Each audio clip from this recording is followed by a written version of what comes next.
وسلم۔ اعوذ باللہ من الشیطان الرجیم، بسم اللہ الرحمن الرحیم۔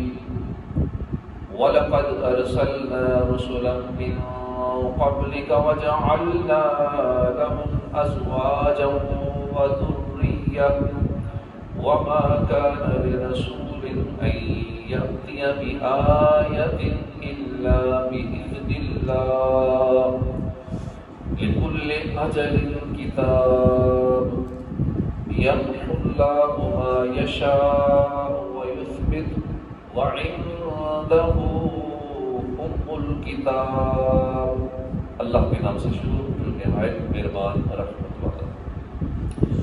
وَلَقَدْ أَرْسَلْنَا، اور ضرور بے شک، لقد ضرور بے شک، ارسلنا ہم نے بھیجے، وَلَقَدْ أَرْسَلْنَا اور ضرور بے شک ہم نے بھیجے، رُسُلًا مِّن قَبْلِكَ رسول من قبلک تم سے پہلے، وَجَعَلْنَا لَهُمْ اور ہم نے بنائی، جعلنا ہم نے بنائی، لَهُمْ ان کے لیے، اور ہم نے ان کے لیے بنائی، ازواجا وذریہ بیویاں اور بچے، ازواجا بیویاں وذریہ بچے، وما کان لرسول اور نہیں ہے، ما کان نہیں ہے لرسول کسی رسول کا کام، ان یأتی بآیۃ کہ وہ لے آئے کوئی نشانی، یأتی بآیہ وہ لے آئے کوئی نشانی، الا مگر بإذن اللہ اللہ کی اجازت سے، لکل اجل کتاب، لکل اجل ہر وعدے کے لیے کتاب ایک لکھی ہوئی مدت ہے، یمحو اللہ مٹا دیتا ہے اللہ، ما یشاء جو چاہتا ہے، یشاء وہ چاہتا ہے، ما یشاء جو وہ چاہتا ہے مٹا دیتا ہے، ویثبت اور برقرار رکھتا ہے، وعندہ اور اسی کے پاس ہے ام الکتاب اصل لکھا ہوا یا لوح محفوظ، اصل لکھا ہوا یا لوح محفوظ اسی کے پاس ہے، اس رب کے پاس ہے۔ ترجمہ کنز العرفان، اور بے شک ہم نے تم سے پہلے رسول بھیجے اور ان کے لیے بیویاں اور بچے بنائے، اور کسی رسول کا کام نہیں کہ اللہ کی اجازت کے بغیر کوئی نشانی لے آئے، ہر وعدے کے لیے ایک لکھی ہوئی مدت ہے۔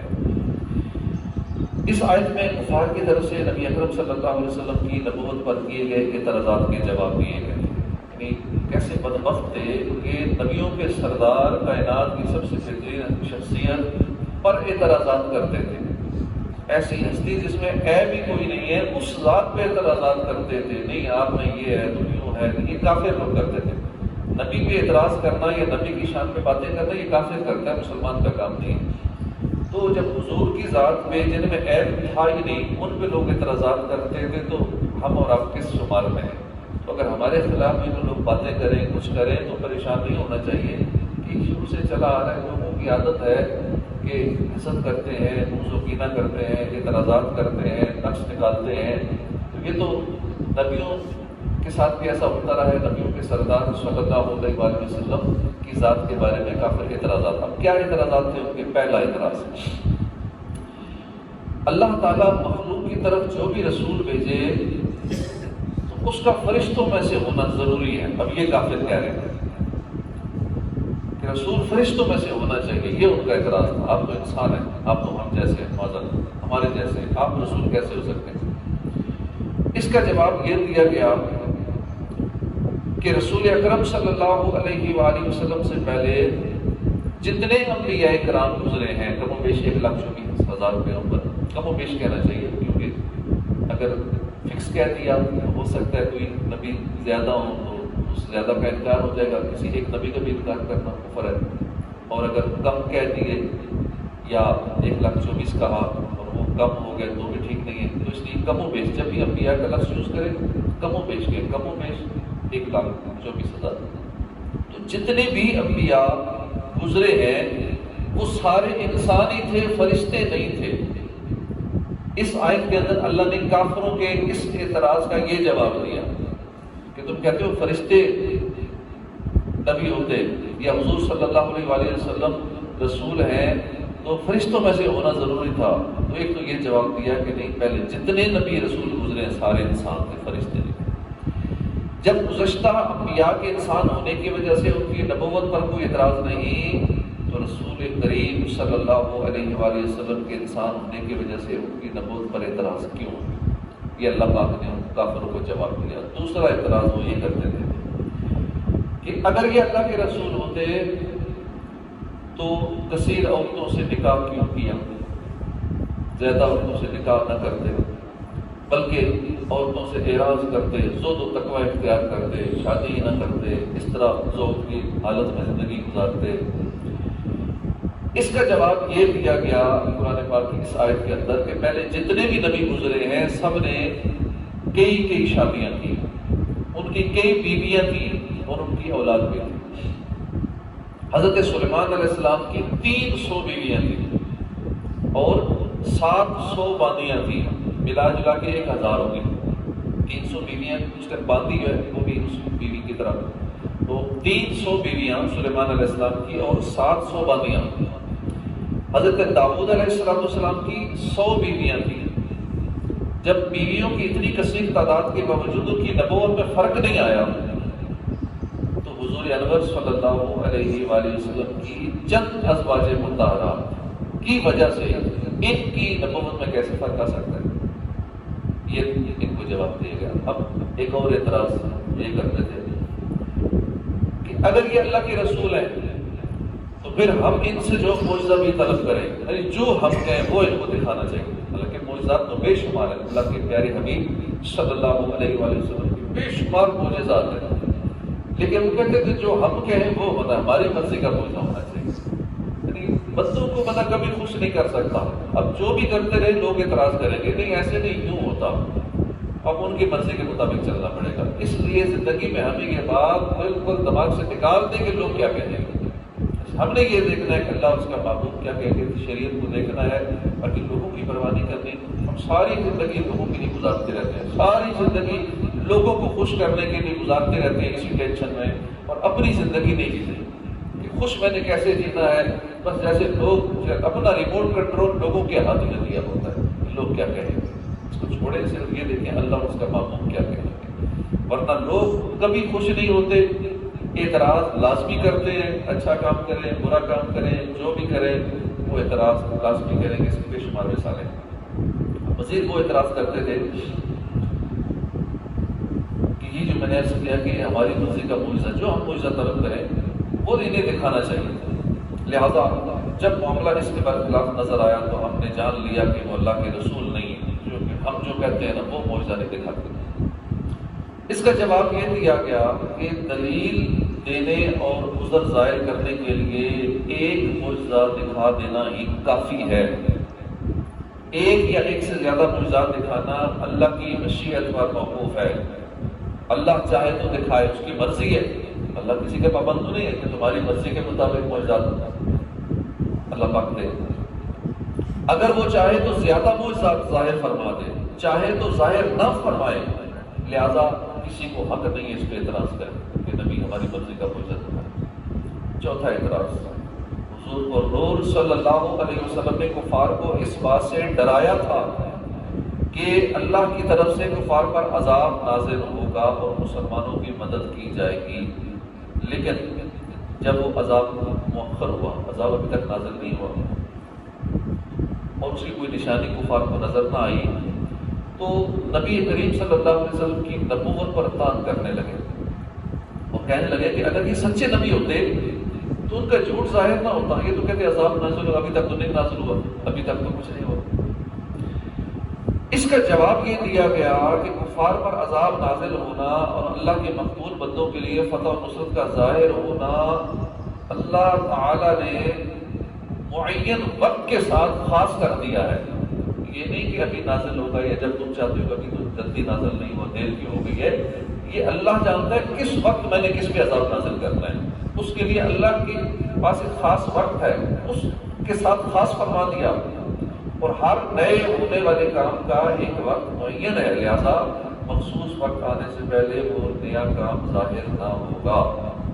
جب اصل بات یہ ہے تو وعیدوں کے مؤخر ہونے کی وجہ سے رسول اللہ صلی اللہ علیہ وآلہ وسلم کا کذب کیسے ثابت ہو سکتا ہے؟ اگلی آیت یمحو اللہ ما یشاء ویثبت وعنده ام الکتاب، اللہ جو چاہتا ہے مٹا دیتا ہے اور برقرار رکھتا ہے، اور اصل لکھا ہوا اسی کے پاس ہے۔ اللہ جو چاہتا ہے مٹا دیتا ہے۔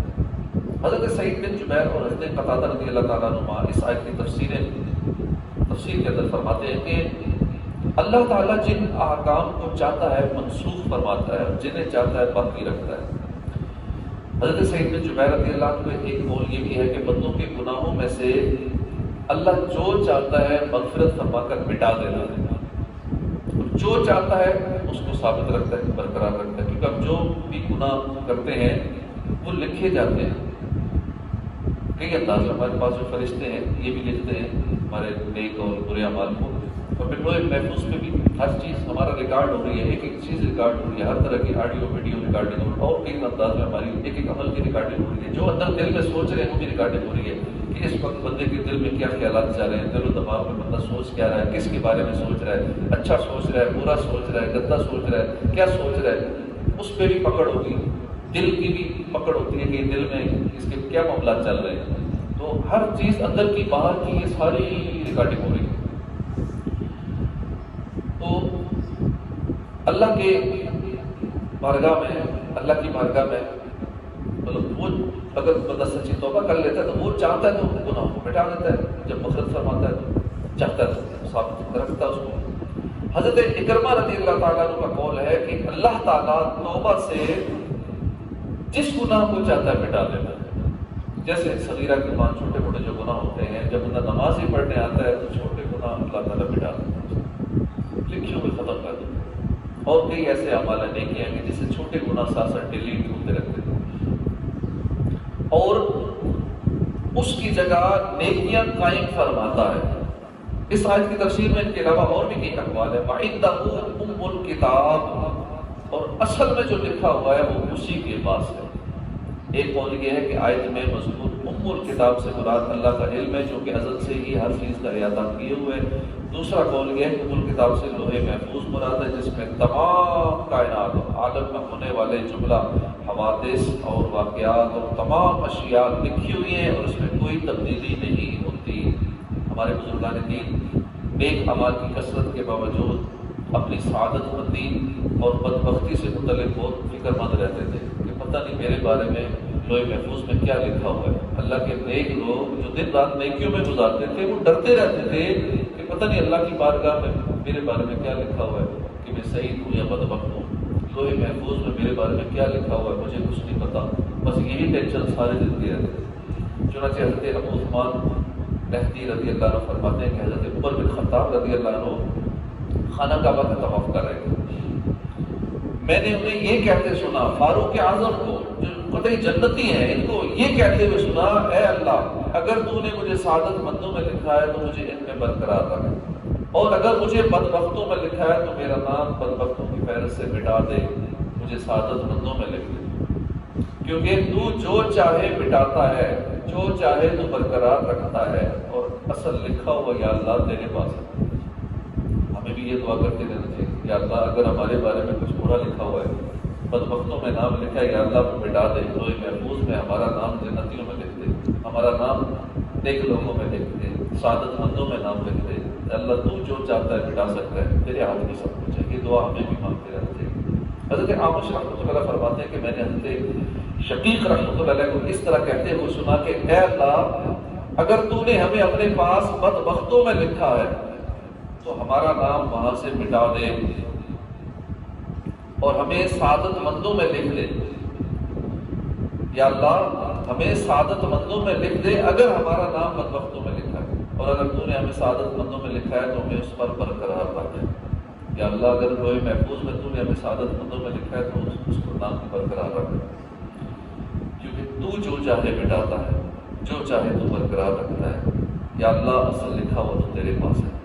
اللہ تعالیٰ ہمیں بھی اپنی سعادت مندی کی فکر کرنے کی توفیق عطا فرمائے، آمین۔ بجاہ النبی الامین صلی اللہ تعالی علیہ وآلہ